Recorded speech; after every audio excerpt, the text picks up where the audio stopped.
I have my special teams coach comes and sits next to me, and he's like, "Hey, Brute, I want you to know we're probably going to go with the other safety. We're going to cut you." And he's like, "Unless you do something special, you aren't going to be on the team." So with that being said, something about that kind of motivated me and pushed me with my back against the wall, and I would go out there and block two punts, and it kind of catapulted me to stay on the team as well as be seen as this special teams ace throughout the NFL. All right, David Bruton. This guy is no stranger to adversity. After 8 seasons in the NFL and a long list of football-related injuries, he's using the skills he learned playing professional sports to forge a new kind of physical therapy practice, one with good vibes of his experience as an athlete. For David, the worst part of his injury was being sidelined from his teammates. That's why his clinic, Between the Lines, brings patients back into a space that feels just like the sport, full of energy and camaraderie. Stepping inside, you'll hear conversation flowing and the music pumping. The physical space is just one way David is doing things differently. He's tried a lot of things, faced some failures, but the result of his experimentation is a flourishing practice in the suburbs of Denver.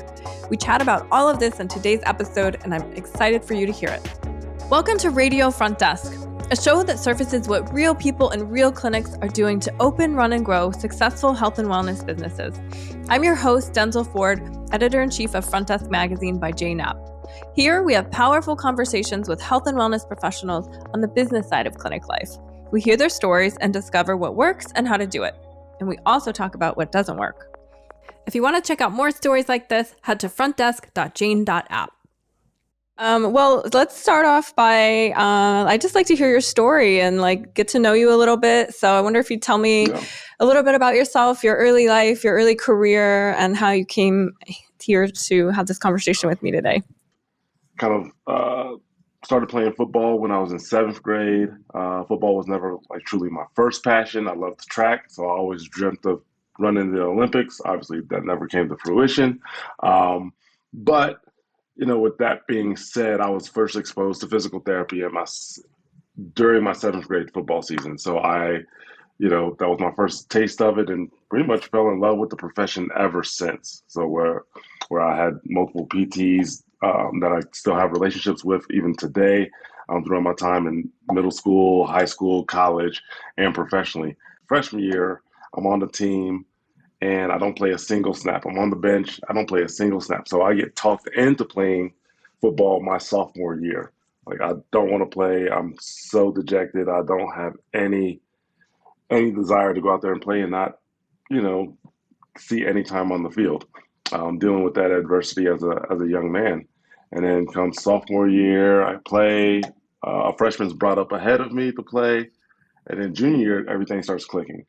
And it's something about the third year that's something special for me. Something about the third year throughout my career playing football that's just, I don't know, I'm able to triumph and overcome any adversity. So fast forward, I go to the University of Notre Dame.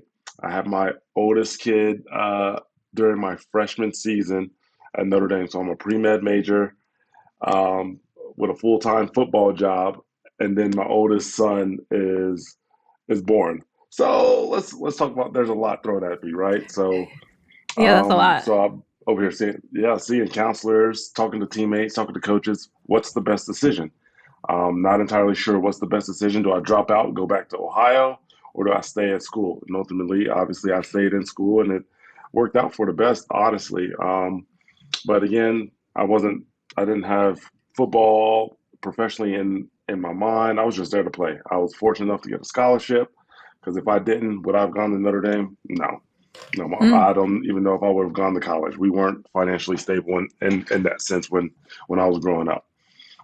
So fast forward to that third year. Third year is just things start clicking, and now I'm getting NFL attraction. This is a possibility for me, which was never even possibly a dream. It's now more so a reality for me that I could play at the next level.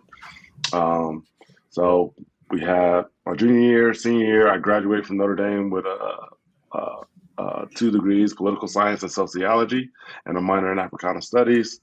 And I'm drafted by the Denver Broncos in the 4th round in 2009. very fortunate, very blessed. Loved this organization.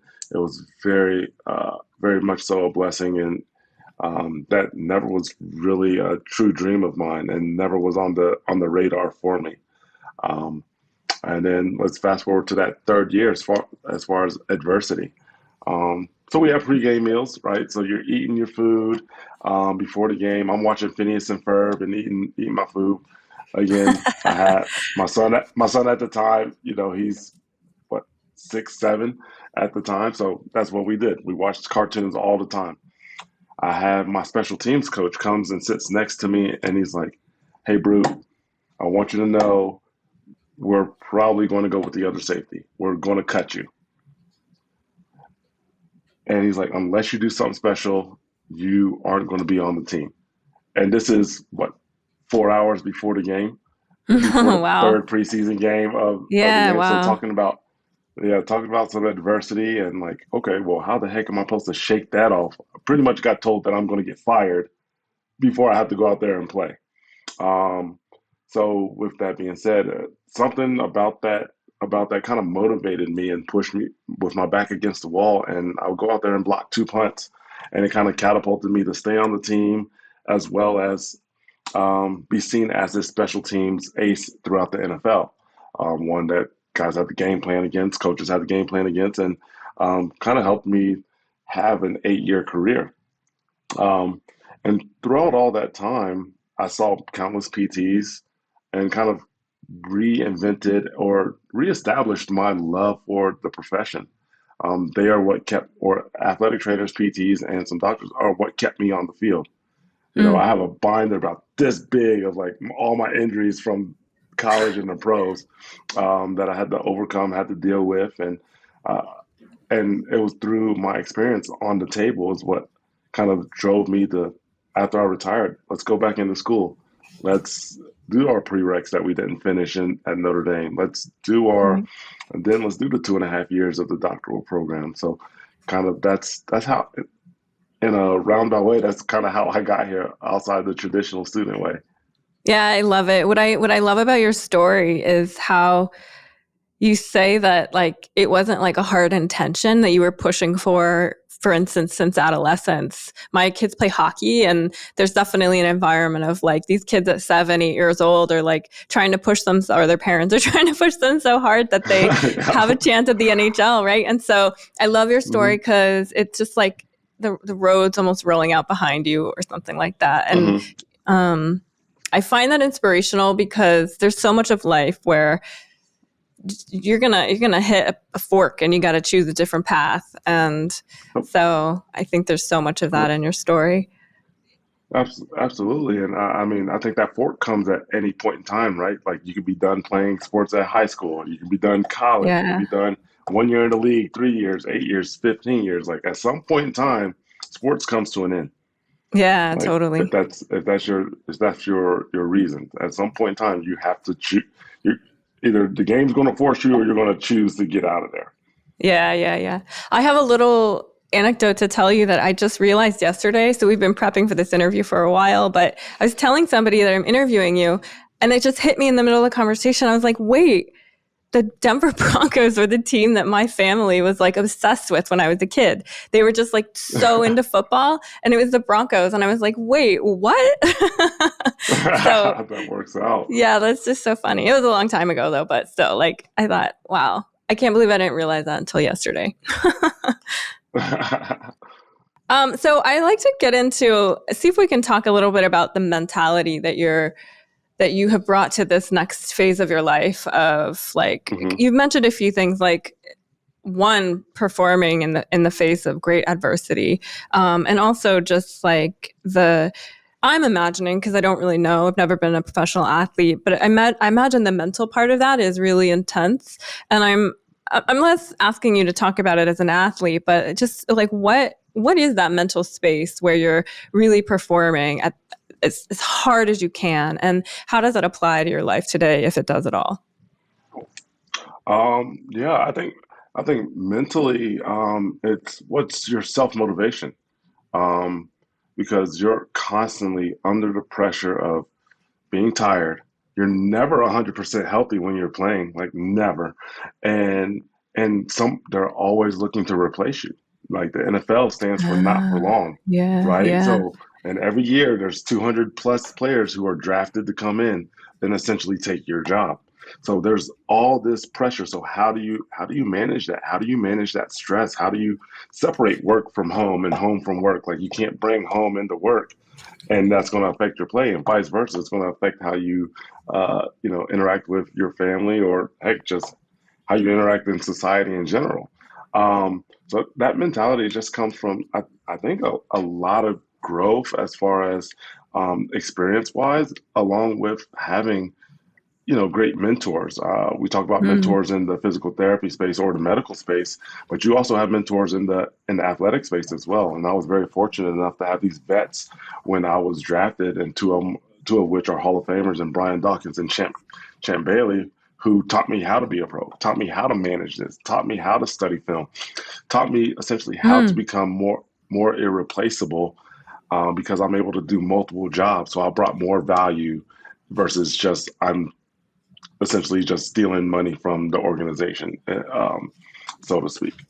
Um, but and then also to that point where I mentioned, like, you're never healthy. So taking that mentality to the physical therapy practice, um, do I have a freshman, sophomore in high school or a junior, senior in high school?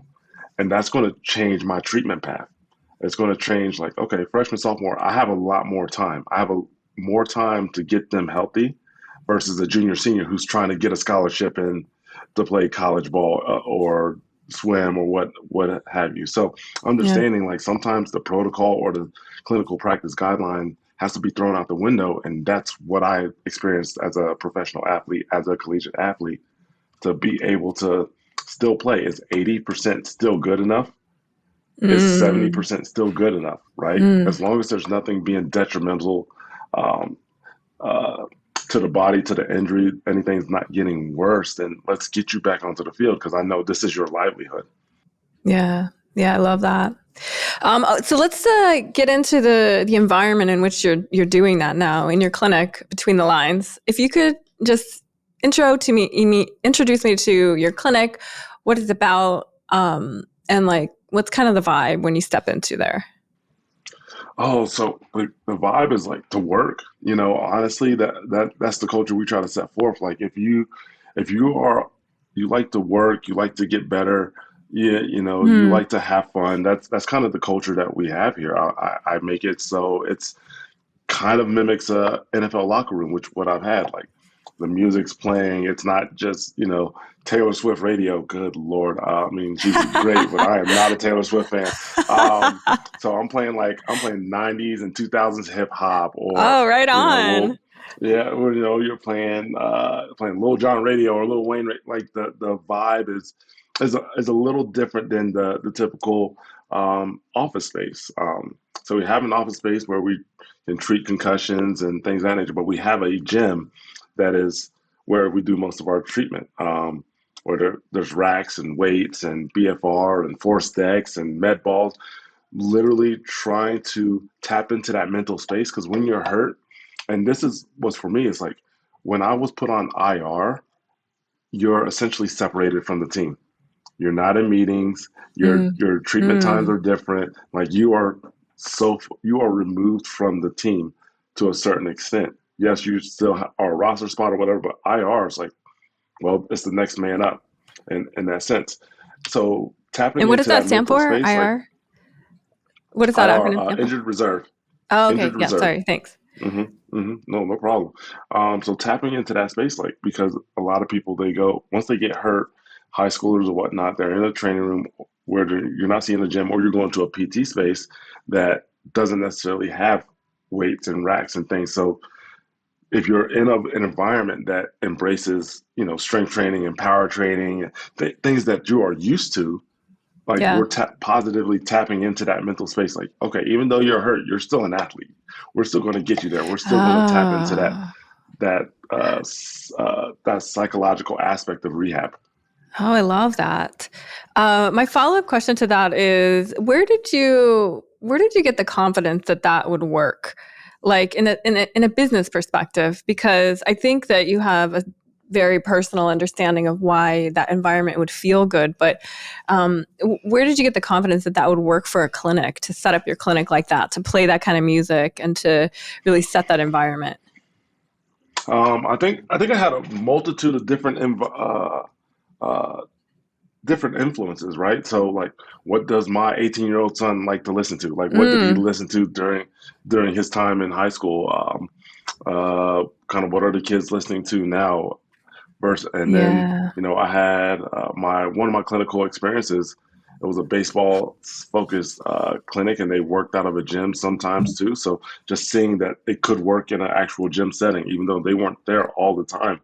The 3 or 4 hours that they were there, they were seeing people on the high schoolers on the table, and they were enjoying it and vibing. Right. So just the different exposures to it, um, and then ultimately, I think it's just what would I have liked to be treated in, you know, Hmm. if I didn't play football, what would I like to be treated in? Would I want to be in a room, where, you're hearing elevator music or today's hip hop and R&B, or something that's more, that more so pertains to me, pertains to, my energy or what I used to experience in the locker room. So, yeah, there comes the fear every now and then. Some people are like, can you change the music? I'm not comfortable hearing the N word in certain songs, yada yada. So yeah, I'll appease them and I'll change the music.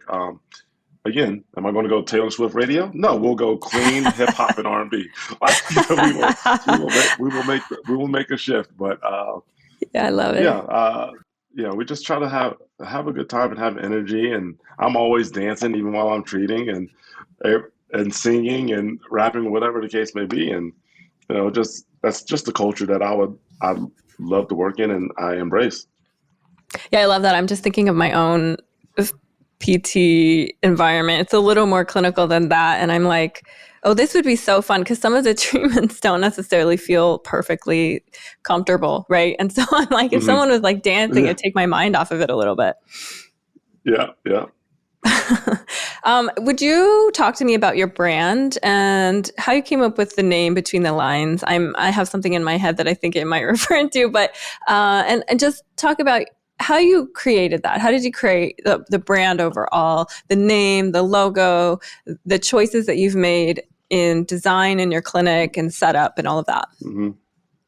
Yeah, so I mean, kind of during my final clinical rotation, while taking prepping for boards and finishing putting the finishing touches on the program, I just started throwing out a list of names that kind of, you know, how I would want to name the clinic. So I've always wanted to own a clinic since I've gotten to PT school. This is something that I thought I could do. Did I think I was going to do it right out the gate? No, I thought I was going to go let's get some clinical experience route. Let's have a mentor at another clinic. I thought I was going to possibly jump on Yeah. with my last clinical instructor. Um, but ultimately kind of settled on the name Between the Lines because it's just an adage that's always used that I've always heard throughout my time playing. You know, you know, there's always between the whistle. Make sure the plays are done between the whistle, nothing after the whistle. The game is played between the lines, right?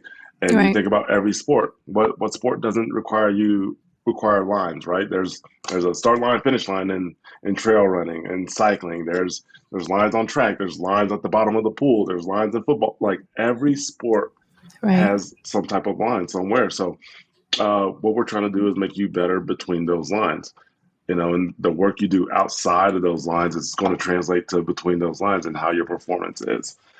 So again, just tapping into that sport mentality, where it's not just isolated to rehabilitation. We're rehabbing to sports performance. So we're Yeah. always trying to push you to jump higher, run faster, feel more powerful, feel more confident.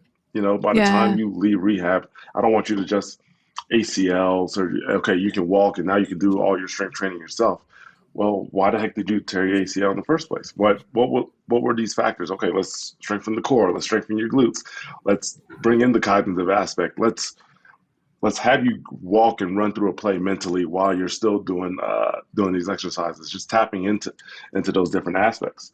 I feel that's kind of hard to do it without the gym. So, um, like I said, my last clinical instructor, they worked out of a gym sometimes as well. So I've said, okay, I want to have a gym. I want to have a gym. So we had to have a gym. So me and my wife looked around for, you know, 7, 8 months for a place to settle to make between the lines as far as does it have a gym? Does it have an office space? Is it big enough to kind of facilitate what we want to do in the clinic? And we landed on this space in Centennial. And, you go through your whole business acumen. What's the SWOT analysis? So what's my strengths, my weaknesses, my opponents, my threats? What's the demographic like? We're in an affluent area. Kind of what are my goals once this clinic's like, thriving day in and day out on repeat? Okay, well, in order to provide no charge service once or twice a month in an underprivileged area in Denver, we have to be in an affluent area. Okay, how Mm. many high schools are around me? I think there's 10 high schools within 20 minutes of where my clinic is. So just there was a lot of moving pieces as far as why we landed in this place, why the name, and kind of why that setup with the gym. I really appreciate all the details you're describing here because there's so much of like knowing your audience in these choices that you're making and the thought process behind the decisions that you're making. So I think that will help a lot of people to hear how you achieved all of this. My next question is: do you do any marketing, and how do you manage kind of tapping into those 10 high schools and getting people in the door? I have done radio marketing one time, and that was a crash and burn. It was 15, 20 grand that did absolutely nothing, not one referral from it. So there's been a bigger push to be a little more present on social media. I hate social media. It's tough. It's the bane of my existence. To stay on top of it, to change my algorithm, I'm gonna have to hire somebody. But most of our marketing is coming from word of mouth. Like we'll go and do talks at like a track team. I had my cousin who's Tyson Gay, who's the fastest American in the 100, speak to the track team. To tap into that athletic components. Like, okay, this is what it's like to get to the next level. He's talking about he did PT, he was always practicing even outside of practice. He did strength training, just and then doing movement assessments at these high school football teams. Trying to tap into that football aspect. And football is very tough because you're trying to break that old adage, throw some dirt on it. Uh, you know, pain is weakness, leaving the body, yada yada yada. Right? There's all these old sayings with football, and I feel like football is the one sport that doesn't do a lot of preventative care outside of like your strength training. There's not a lot of extra mobility work. There's not a lot of, okay, I'm Hmm. gonna do this before the season starts. Right. I'm only gonna do it when I get hurt. Versus like baseball, I think baseball is probably the most preventative sport that I've seen, especially pitchers. Right, they're always doing arm care. They're Yeah. always doing hip mobility stuff. They're always working on rotation. excuse, excuse me. So trying to break that those old sayings, those old adages, those that old school mentality has been tough. But our biggest bang for buck is just word of mouth. Our work speaks for itself. We been pushing Google reviews. People are loving like avoiding surgery and getting stronger, or track people Yeah. are Yeah. PRing, or they're some of these individuals are getting scholarships, and I'm not taking anything from them because they're the ones doing the work from the field. But to get them back onto the field to perform, to keep that scholarship, things of that nature, is something that we're very proud of here. Yeah, that's awesome. Uh, what what is you're kind of talking about it right now, but I wonder if there's anything more in there and how you approach patients and um, how you think of that as like your approach, and then not just yours as a practitioner, but everyone in your clinic. How is there like a unified approach that you're going for with how you interact with patients in your clinic? No, I think kind of what I set forth is like treat your own way. Right? We'll have huddles, but how I treat might not necessarily be how Linda treats or how Mac treats.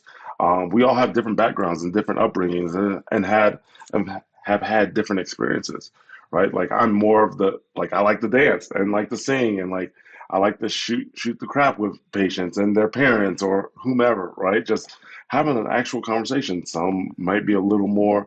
Linda's a little more professional as far as how she carries herself and her acumen and how she talks and explains to patients. Mac has a military background, so there's just these different flavors here in the clinic. But ultimately, what our consensus is and what our goal is not to just rehab; it's to make sure they are performing better. So now, like we've had these huddles, we've had these discussions, we've had these talks. Let's utilize the blaze pods. Let's utilize the soccer nets that we have. Let's utilize all this extra equipment here to help them be the best version of themselves, whether that's dance or whether that's soccer, whether that's football, basketball, track, whatever that case may be.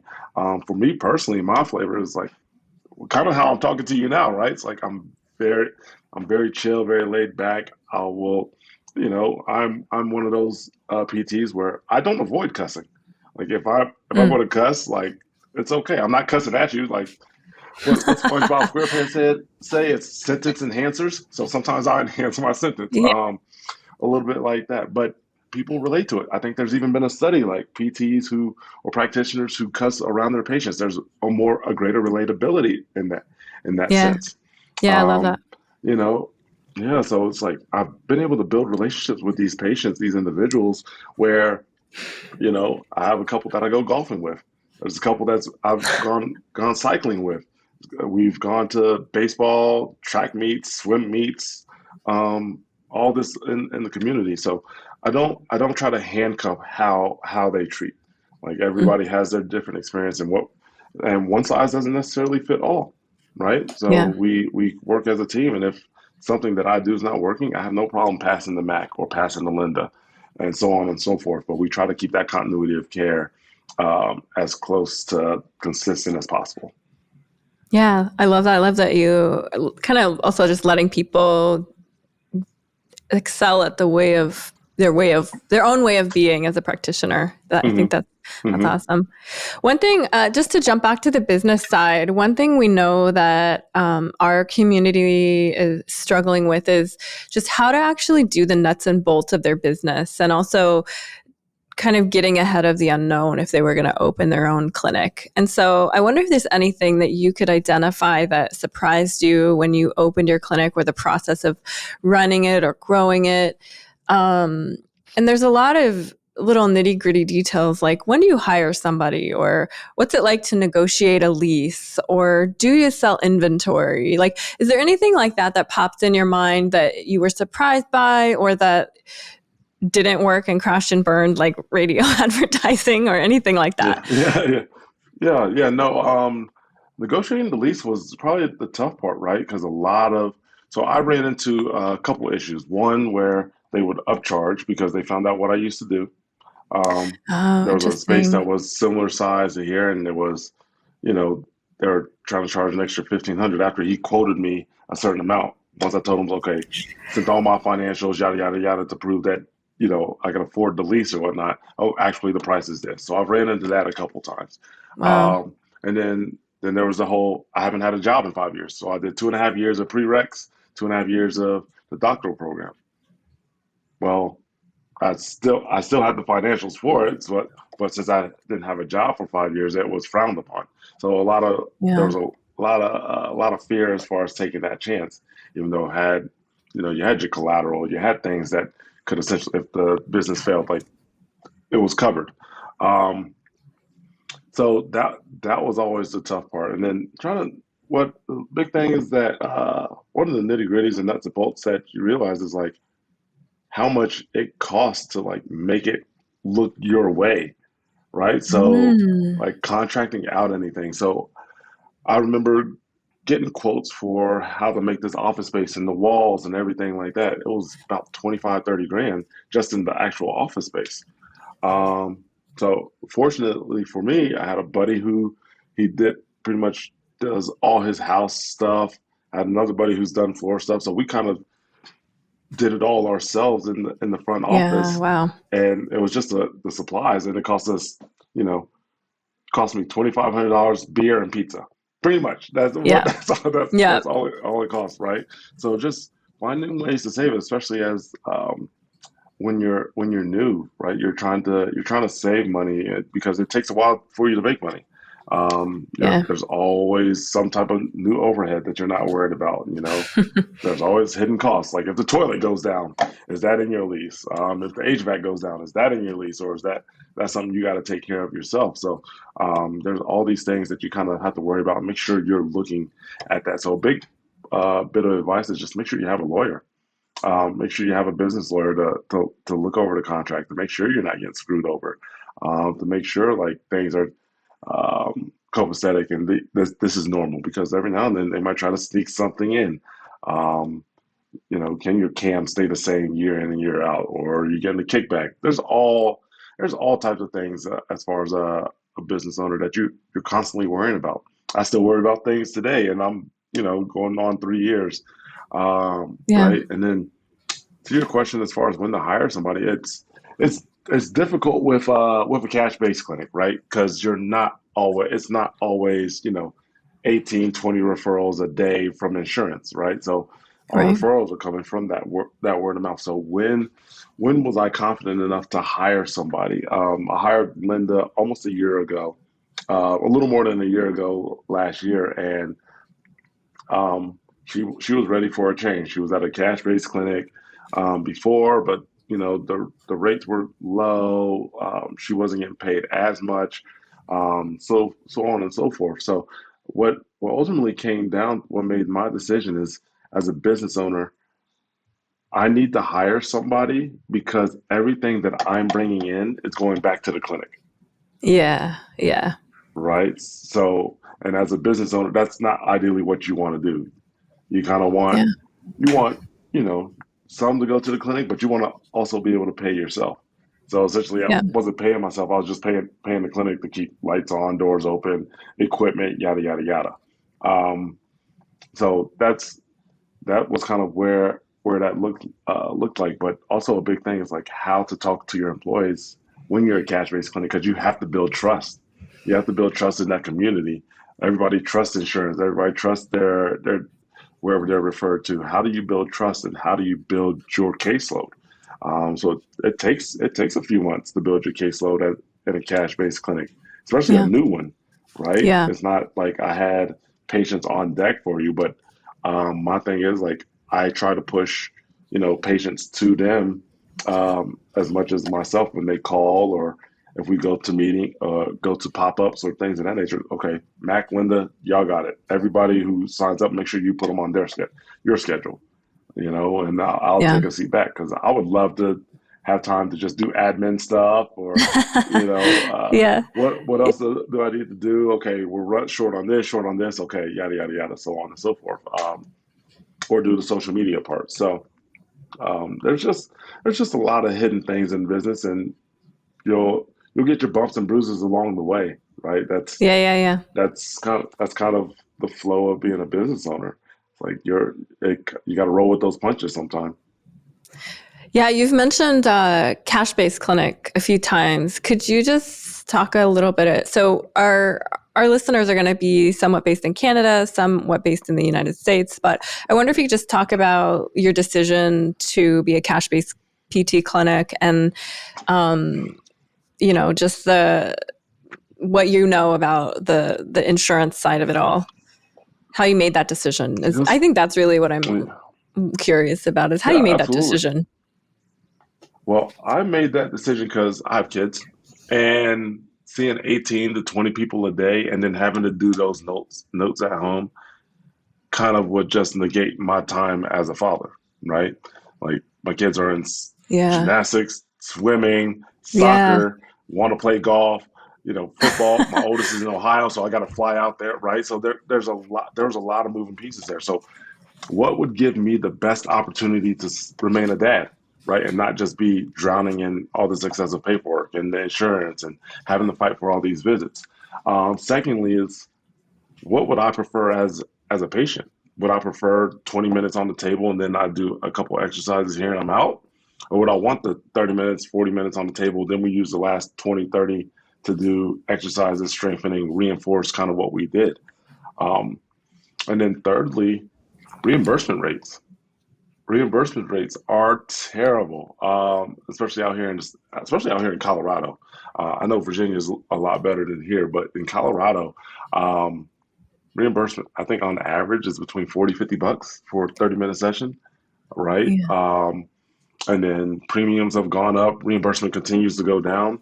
Um, so it just so Yeah. now I have to see more patients. So doing my analysis and my spreadsheet as far as what it would look like to break even in a clinic that's cash based with an average of $45 roughly versus an average of $172 per patient. I'd have to see 13, 14 patients a day in a 19-day working month to break even Right. versus to break even to pay myself everything overhead. I had to average four a day at the 172.72 mark. Right. Right. That's a big difference. So that is a huge difference, right? It's a That's huge four difference. hours of treatment or 7 hours roughly every 30 minutes, right? Yeah. So at Yeah. 14 people, Yeah. um, it's a huge difference.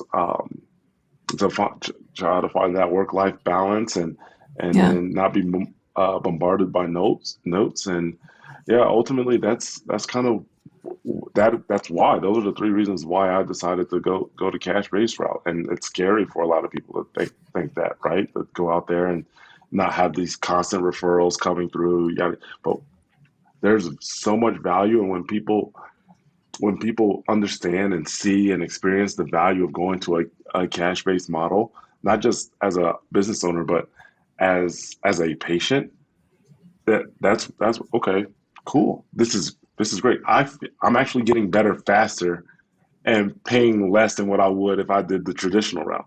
Right. And Right. there's so much education. Like we're constantly doing education with patients, like super bills. How does that work? All we are seen as an out of network provider. What does it look like? They should be able to reimburse you, not reimburse, but maybe put it towards your deductible or out of pocket max or something along those lines. Like there is a way for you to get your money back, but who wants to read those 20, 30 pages of insurance jargon that you get when you sign up for Yeah. your insurance, right? Yeah. There's so many little nuances that unless you're there going through it or you're a healthcare professional, you're not going to understand. Yeah, long ago, I worked in a couple of clinics, and one of them, my job was actually to handle this process of billing insurance when they don't pay. That clinic Hmm. hired a person full time to just like Yep. go in, Hmm. and this was before it was all online. So I was on the phone basically all day talking to the insurance companies, like, so what do you think about this? And a lot of times it would just be like, the code was wrong or something. And so it was just like Hmm. such an Hmm. administrative hassle, but a Yep. whole human full time just to get that Yep. percentage paid. Yeah. Yep. Yeah. So tell me Yep. more And about then what you're doing to educate patients on the insurance. Is this just a conversation that happens at the front desk, or how do you actually pass that information to them in an effective way? so I'm hoping to do a forum at some point in time Oh, to, nice. any patients to jump on Zoom, kind of educate them uh, about Jane and insurance and how to navigate that space, understanding what to look at, why they should reimburse you, all these different things. But there's a lot of education that happens on the phone. There's a lot of education that Mm, happens when I'm selling packages, right? So the big thing for a lot of people is like, okay, well, that is a lot, right? yeah. Say our 10 pack, that's 10 pack and an eval is almost 2 grand, right? But the education piece of it kind of circulates around, okay, we can provide you super bills. So you should get 70, 80% of that back towards your deductible or out of pocket max, or if you met it post surgery, all of it back to your pocket. But also the fact that we're not trying to burn through your visits. So like we kind of set up a plan where, okay, you get a 10 pack. I'll see you twice this week, twice next week. Oh, you're doing better. Your pain's at a 2, 3 versus at 6, 7. Okay, let's go once a week for the next two. Okay, it's still sticking. All right, let's space the other one 2 weeks. All right, let's space the last one a month. So now a 10 pack is roughly 4 months, the beginning of the fourth month. So kind of try not to burn through those visits unless they absolutely need it. Oh, interesting. I'm not here just like let's just burn, burn, burn, burn, burn, burn, because then it just seems like we're just taking away the reason why we're doing it. We're doing it to get them Yeah. better. Yeah. We're not doing it just to bring in as much money as possible. Yada. If that Right. was the case, then we'd go to that insurance-based model. Yeah. Yeah. Interesting. So fascinating. Um, is there anything that you would advice that you'd give to a clinic owner who's trying to make this decision for themselves? I mean, my advice, especially a clinic owner who's trying to make like educate your patients that Yeah. you might be making that shift, right? Educate your patients if you're dropping their insurance. Dropping maybe you're not dropping all of it, maybe you're dropping some, but also making sure um, you can do the insurance in the cash based model and just making sure it's like, hey, do you want to fight at the end of your 20 visits for an ACL and possibly get denied for those extra visits? Or you could go the Yeah. cash based route and I can give you a discounted rate per visit. And we can possibly even do longer visits now that we're not dealing with insurance. So there's a just being confident and comfortable with that educational piece with these patients because it is scary. It's scary. It's like, oh wow, I'm paying 2 grand here, but in that same breath, especially depending on what area you are, like, is it very sports driven? Because some of these leagues they're paying $5,000 for the league, just for the spring ball or whatever, spring baseball, or all these camps that they're going to, or to be on this national club team. Like, there's so much money going into that. It's like some of them probably won't have a problem paying it for healthcare as long as you justify why they need it.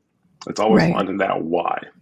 What can you Right. do as a PT that may be different than what the coach is doing, or the Yeah. strength conditioning Yeah. Yeah. performance coach? Like, what can you do that sets yourself apart? I love that you just said that. It really aligns with another. We wrote this article for our print magazine, "How to Raise Your Fees," and it's all about like feeling confident in that act of charging people money for healthcare, and that people actually want to give it to you because they want the healing. Or I don't know if I'm saying this correctly, but there's a mentality Mm-hmm. there of feeling confident in that, and I think that it can apply to different segments of this conversation, like raising your fees, or even just like how do you set up your revenue model for your clinic. So yeah, that's Yeah, super helpful. yeah, absolutely. I think just doing some research too about what's going on around there. Like, everybody's talking about like my price. Some people say, "Oh, your prices are high." Linda's clinic compared to mine, yeah, my prices are almost 2 times as much as what they were charging there. But there's a clinic down the maybe 10, 15 minutes away that's actually they're charging essentially $50 more than every follow-up visit than I am, right? It just all depends on kind of the area you're in and kind of what are your goals and what what allows you to feel comfortable to treat for 45 minutes or an hour. Like, how do you value yourself? Like, Yeah. we all have school debt, like Yeah. everybody in the healthcare space has school debt. What's going to help you pay that? Yeah. And value what's going to put food on your table and take your kids to all these activities. And you, and I feel like that's kind of the norm. Like, we undervalue ourselves. And, and I don't know why as PTs we undervalue ourselves so much. Is it because we're still seen as a service here in the States and not seen as a doctor in the insurance world, right? Right. Hence why they keep cutting and cutting, cutting prices, even though we have to get a doctorate now. Um, Yeah. or is it because we're so driven to, you know, be be kind and friendly and provide the best care possible, and like we want to help our people, but we sacrifice ourselves for it, whether that's time or money, right? I feel like it's just a norm that we constantly deal with, or that I constantly hear from other PTs. Yeah. Yeah, that's so interesting. I think that applies across all of the disciplines that we come across at Jane as well. So I appreciate you saying that so much. I also want to talk about some things that you do outside of your clinic. So would you mind going through your charity a little bit and telling everyone what you do there, and one, what it is, how you came to have that, and then how it relates to your underlying ethos as a person who's interested in healthcare. Yeah, absolutely. So, my foundation is called Bruton's Books, and it's geared towards childhood literacy, K through third grade here in the Denver public school system. Um, we've been founded since 2015. So we were very active in 2015, 16. Kind of got a little slow during my time in school, and kind of slowed with COVID, but revamped back up. We came up with the name Bruton's Books because of alliteration, and obviously is literacy. So we thought that was pretty clever. But ultimately, what our mission is to address accessibility, um, in the DPS area. So I'm in a very affluent area. It's Cherry Creek School District. Every kid's one to one as far as iPads or Google Chromes, and the libraries are ginormous. They have all these books, yada yada yada. Um, but in DPS, in the Denver public school system, there's been a big shift as far as cultural influences, demographics, people moving in and now staying. So what we are trying to do is address that accessibility as far as culturally enriched books, like that relatability piece Wow. to what you're reading, because that's going to be a motivating factor, right? It's like, and I seen it when I would go talk to the schools, or sometimes when I go talk to these underserved and underprivileged schools, like, oh, it's a black man who played football but also went back into education, and he's a doctor, right? So like that is a motivating piece, instead of having somebody who doesn't look like you come up there and talk, say, hey, you can do it, you can do this, you can do that. There's and I'm not saying there's nothing wrong with it. I think if you can get up in front of somebody and try to motivate them, by all means. But there's something to say with that relatability piece that goes a long way, and it's the same. It's the same with the book. If you're reading Junie B. Jones, right, and it's a young white girl in a book, and you're a young black girl, like, are you going to be relating to that, right? Yeah. You got to find something else that makes most more so pertains to you and your culture and things of that nature. Um, so ultimately, what we do every year is, the last 3 years is we do a golf outing, where we raise funds to purchase iPads, to purchase books,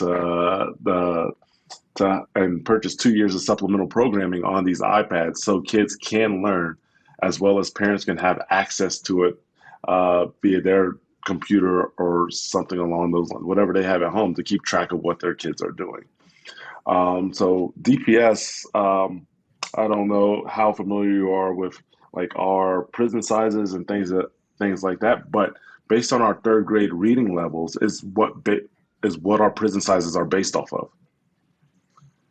Really? So whatever you're reading yes. So there was a research done by Maha United Way that prison sizes are based on third grade reading levels.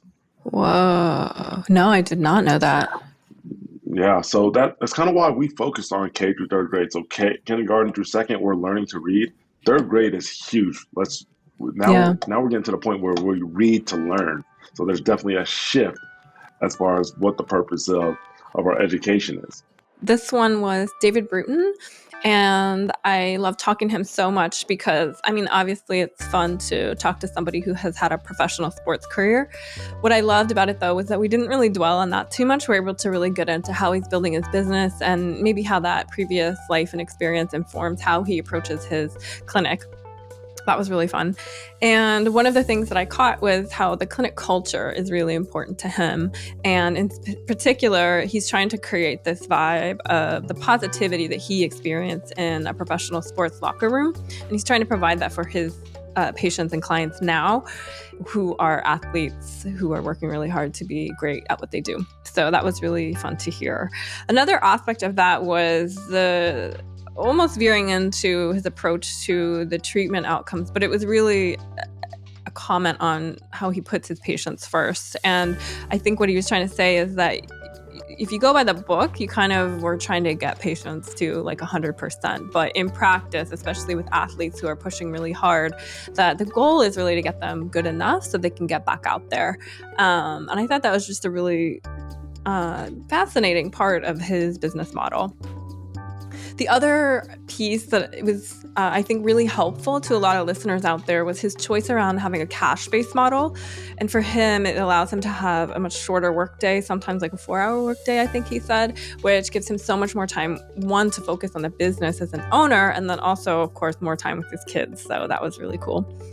And then I really pushed to ask him about how he educates his patients on the benefits of how that cash-based model works, because sometimes they need to go and then send the insurance documents to the insurance themselves. So that was a really interesting part too, that the education of his patients about his business model is so important. And then I really loved hearing about his charity, Bruton's Books. And if that's not going to make it into the final cut, you can go look that up, called Bruton's Books. And it's how he's focusing on improving third grade reading averages in the Denver region. And such a great little thing that he's doing there, and trying to make a real difference in people's lives and how they can grow up and make a difference themselves. So hopefully this was a good episode. Chat soon.